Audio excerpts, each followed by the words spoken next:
Hello बच्चों, let's read the following question. What is the total internal energy possessed by the molecules of an ideal gas?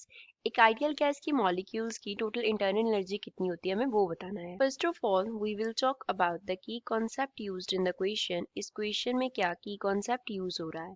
तो इस question को solve करने के लिए हम बात करेंगे about the kinetic theory assumptions.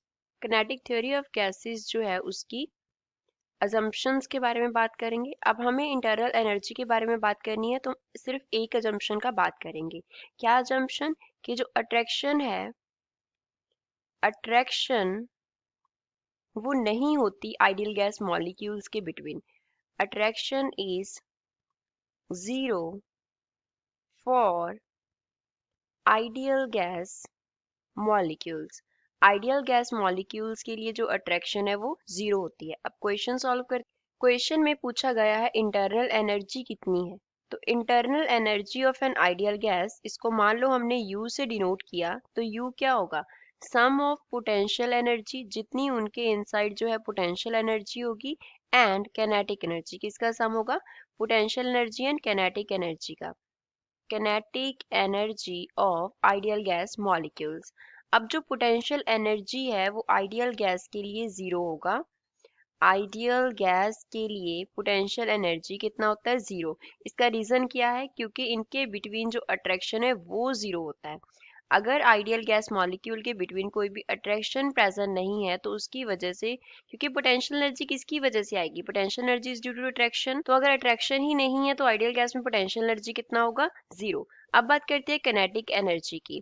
जब मॉलिक्यूल्स मूव करते हैं तो उनकी जो वेलोसिटी है उसको हम क्या लेते हैं? वेलोसिटी को कंसिडर करते हैं रूट मीन स्क्वायर वेलोसिटी. यहाँ पे आरएमएस क्या रिप्रेजेंट कर रहा है?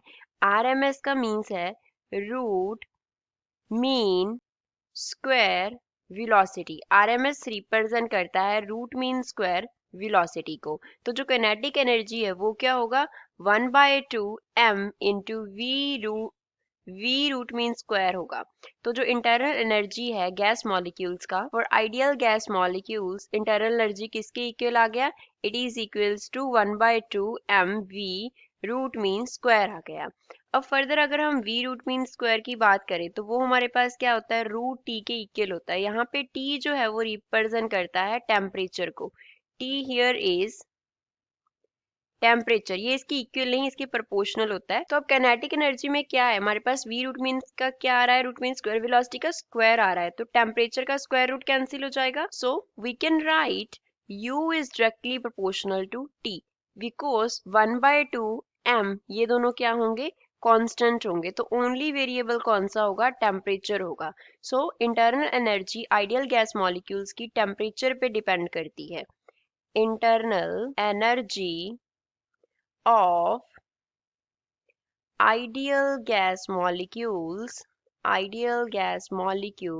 depends on temperature पे डिपेंड करती है. और we can say is the function of temperature only.